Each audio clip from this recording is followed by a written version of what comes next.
This video is sponsored by V-Guard. अब देखिए आंतरी एक स्टेशन है, यहाँ पर ट्रेन थोड़ी देर के लिए रुकी हुई है। कहाँ जा रहे हो? अमृतसर।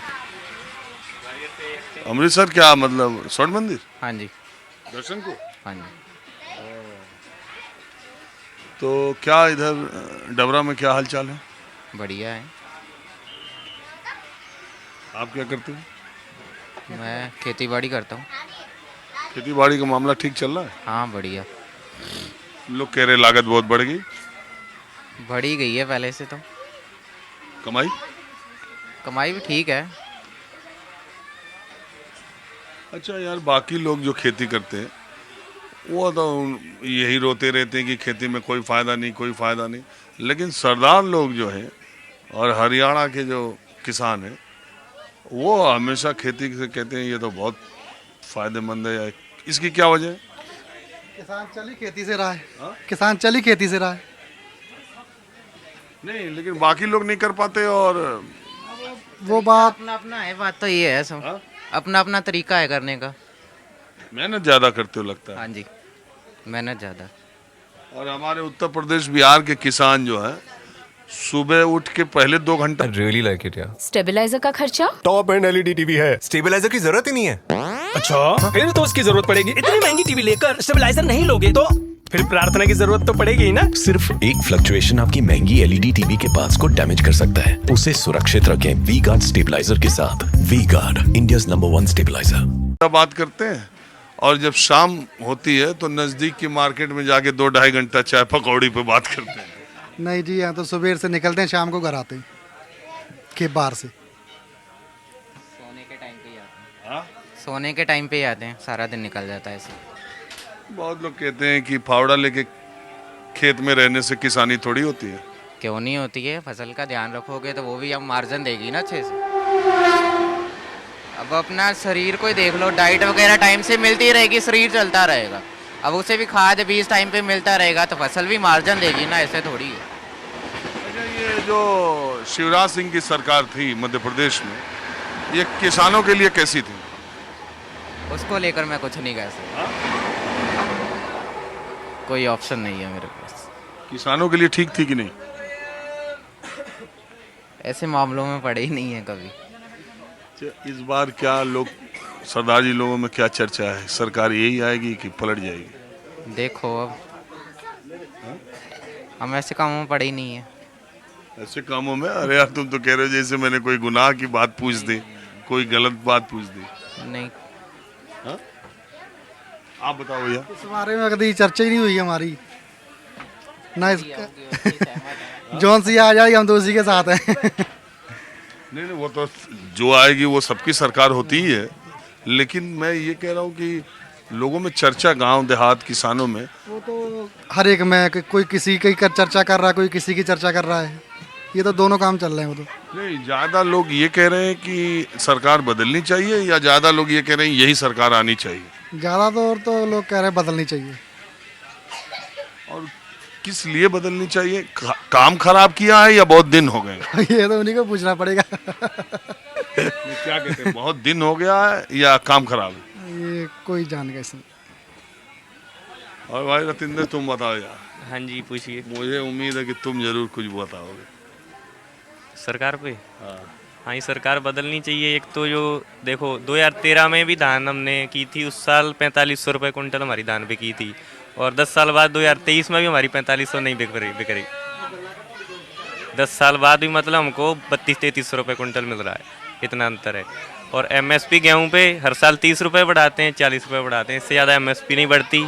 और 1800-1900 रुपये कांग्रेस टाइम पे भी अपनी गेहूं बिकती थी, और अब 2200 है, बस 300-400 बढ़ी है 10 साल में। तो क्या फ़ायदा बीजेपी का? महंगाई डबल रेट में हो गई है। अब हम सफर के अंतिम पड़ाव में हैं। देखिए, से आगरा कैंट को जाने वाली इस ट्रेन का अगला स्टेशन ग्वालियर जंक्शन है। अब ग्वालियर जंक्शन आने ही वाला है। सफर के अंतिम पड़ाव पर हमें कुछ और लोगों से बातचीत करते हैं। आपका नाम क्या है? Saroj. Next station Saroj. Gwalior junction. आप क्या करती हैं? कुछ नहीं, घर में काम करते हैं और क्या। पति मास्टर हैं। अच्छा, पति जी मास्टर ट्रेन में है। हाँ। तो लाडली बहन आपको तो मिल नहीं रही। नहीं, कुछ नहीं मिल रहा है, कुछ भी नहीं। अरे सरकारी नौकरी में मास्टरी कर रहे हैं, कम तनख्वाह मिल रही है आजकल। अभी 2 दिन से मिली नौकरी, क्या 40 साल से तो घर पे ही है ना। अब कहाँ, अभी नौकरी मिली? अभी मिली है, 5 अप्रैल को तो जॉइनिंग हुई। इस साल 2023 में। किस उम्र में नौकरी पाए आपके पति? 43 साल में। अरे बाप रे बाप। क्या है नौकरी, कुछ नहीं है। और शादी आपकी कब हुई थी? 2001 में। 2001 में। 22 साल बेरोजगार रहे आपके पति? बेरोजगार। 16 साल की लड़की हो गई, 14 साल का लड़का हो गया।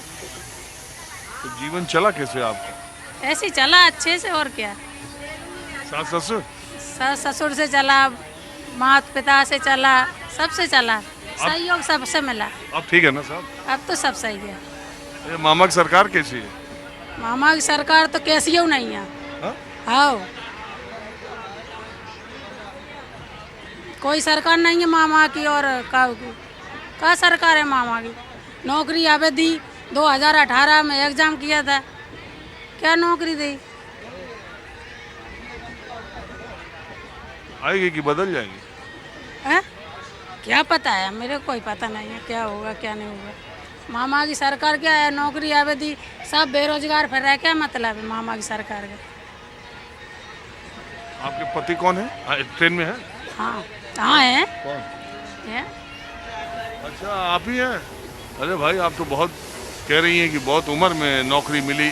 क्या 2018 में एग्जाम दिए? एग्जाम था 2018 में, माननीय मुख्यमंत्री शिवराज जी की सरकार में।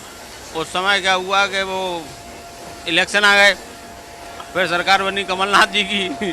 फिर क्या हुआ कि उनका वो पार्टी प्रॉब्लम के चक्कर में विधायक इधर उधर बीच गए, फिर चेंजिंग हुआ।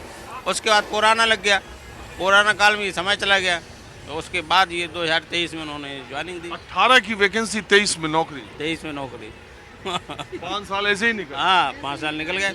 और उसके साथ अभी भी क्या है कि कमलनाथ जी वो कर गए थे 70-80 का, और मामा ने बोला था अभी, कितने को बोला था, 14 को समथिंग बोला था कि वो मतलब इस ईयर के बाद फर्स्ट मतलब हो जाएगा, उसके बाद फुल सैलरी दे देंगे। वो केवल घोषणा ही रह गई उनकी, लेटर ही जारी नहीं कर पाए वो। पहले क्या था, कमलनाथ जी पहले जब ये वैकेंसी निकली थी तो फुल वेतन पे निकली थी, फिर कमलनाथ जी की सरकार आ गई, फिर उन्होंने क्या 70-80-90 कर दिया। फिर वो 70-80-90 क्या मतलब वेतन, फुल वेतन नहीं देंगे, मतलब क्या सैलरी आपकी पहले 70% मिलेगी, फिर 80, फिर 90, फिर 100, ऐसा कर दिया उनने। उसके बाद क्या हुआ कि वो मामा की सरकार आ गई, अभी मतलब क्या दोबारा चुनाव हुए वो, तो फिर नहीं, उस सरकार अल्टा वो टूट गए जब। हाँ, उसके बाद आए, फिर हमारी नियुक्ति दे दी अभी उन्होंने। फिर अभी बोला था नियुक्ति देने के बाद कि वो आपका मतलब 1 साल प्रोविजनल पीरियड रहेगा, उसके बाद 1 साल बाद फुल सैलरी दे देंगे हम आपको। लेकिन फिर क्या हुआ, वो वादा ही रह गया उनका। उस पर साइन ही नहीं हो पाए। अच्छा, एक बात बताओ, आप जो है आपकी जो उम्र है उसके हिसाब से आप 17 साल नौकरी करोगे? कितने साल? 17 क्या को 19 साल मान लो, 19 साल। 62 है ना यार रिटायर? हाँ, 62 है फिलहाल। 43 साल में आप नौकरी पाए। तो अब इस उम्र में सरकारी नौकरी पाने के बाद तो आपको पेंशन है नहीं? पेंशन है नहीं, पेंशन तो है नहीं अभी। ऐसे लोगों के लिए जो 2004 के बाद नौकरी पाए हैं या अब पा रहे हैं सरकारी, उनके लिए ओपीएस कोई मुद्दा है? हाँ, ओपीएस है, लेकिन अभी उसमें कोई क्लियर नहीं है, कोई क्लियर नहीं है। मुद्दा तो है, ओपीएस चल रहा है, लेकिन अभी क्लियर नहीं हो पाया कि क्या करेंगे उसमें। ये जो कांग्रेस कहती है, कांग्रेस तो ये बोल रही है वो ओपीएस देंगे और आपका पेंशन भी करेंगे हम, बोला है, उनके मैन्युफैक्चर में भी है।